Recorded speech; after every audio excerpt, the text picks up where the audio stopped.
These next two you know very well already. They have been friends since their childhood days. Jerry Greenfield and Ben Cohen started out making ice cream in a renovated gas station in 1978.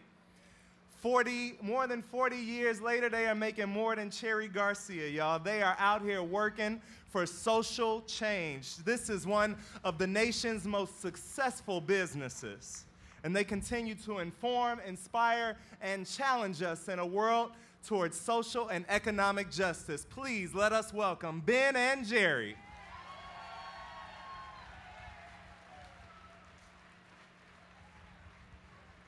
Hello, I am Jerry. Ben and I are both very happy to be here.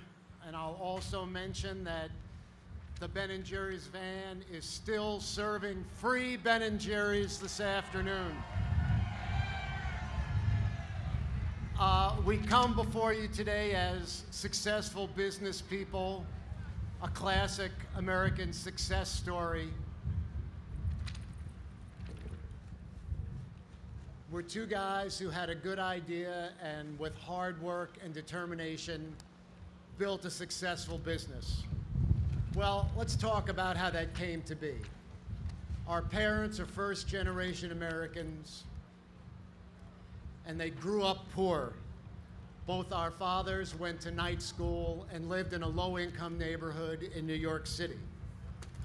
After World War II, a federally insured, low-interest, low-down payment home mortgage loan enabled our folks to move to the suburbs of Long Island. The equity that our parents got from that government program allowed our families to become lower middle class and then middle class. Ben and I met in middle school, and after high school, we both went to private colleges, which our parents paid for. We both had some legal hiccups along the way. I had to go to court for overloading my parents' car with 14 teenagers. The judge fined me $5. Ben got busted for some pot with some friends and ended up getting a ticket for littering. Ben didn't finish college, and I got rejected from numerous medical schools. We decided to open an ice cream shop, and despite our previous failures, we both managed to come up with $4,000. Even though we didn't have any business or ice cream experience, we were able to write a business plan that was good enough to secure a guaranteed loan from the Small Business Administration. We opened our shop in 1978 in Burlington, Vermont, and after many years, the business has thrived.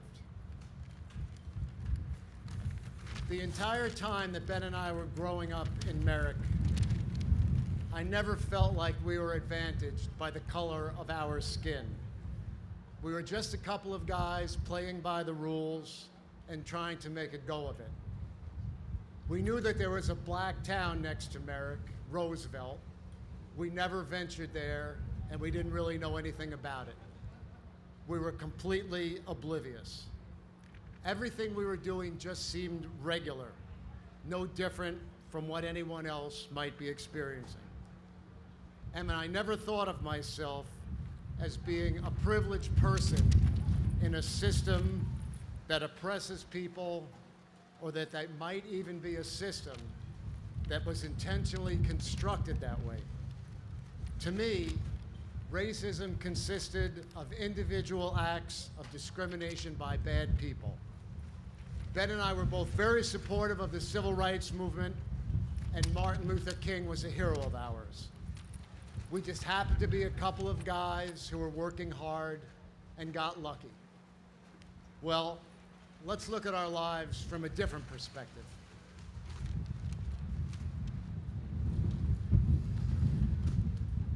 Let's imagine what it would have been like if Jerry's parents and my parents were African American.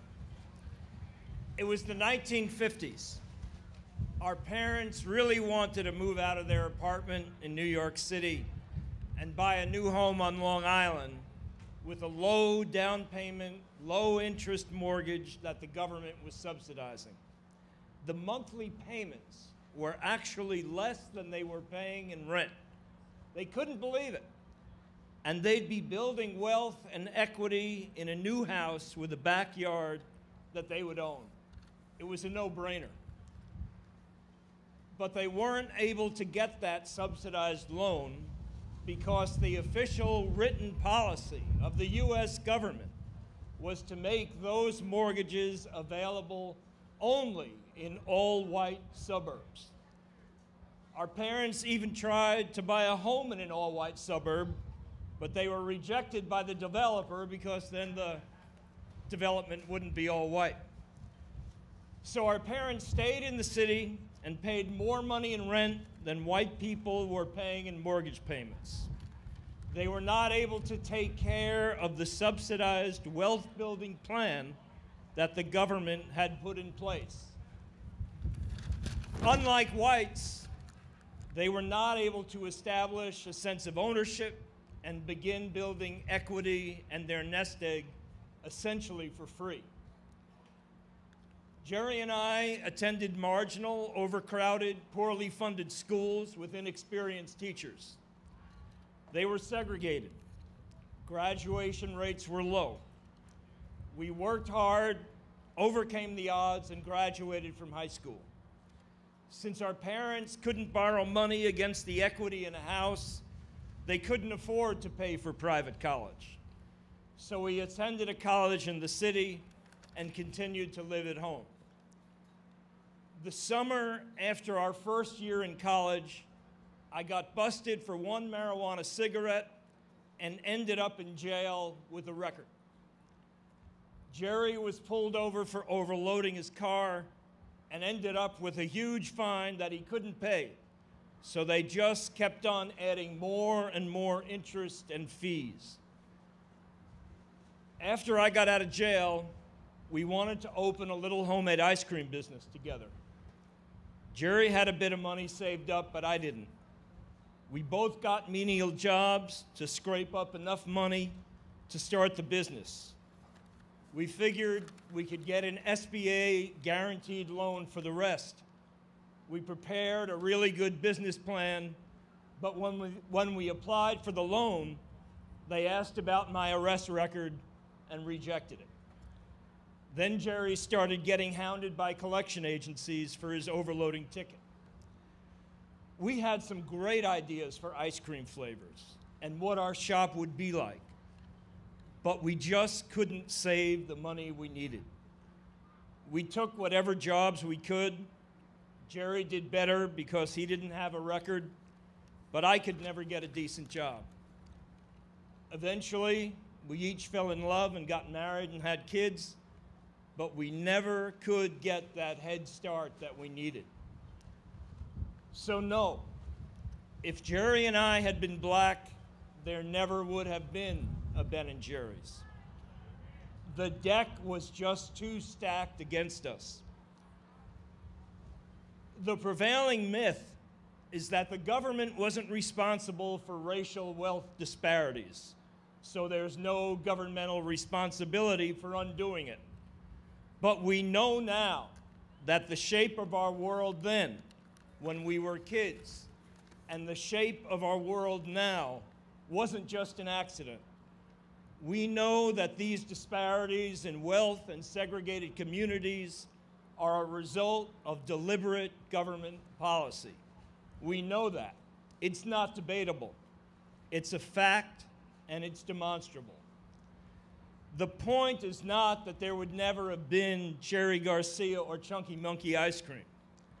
The point is that there are millions of black and brown people that have been screwed by a system of white privilege.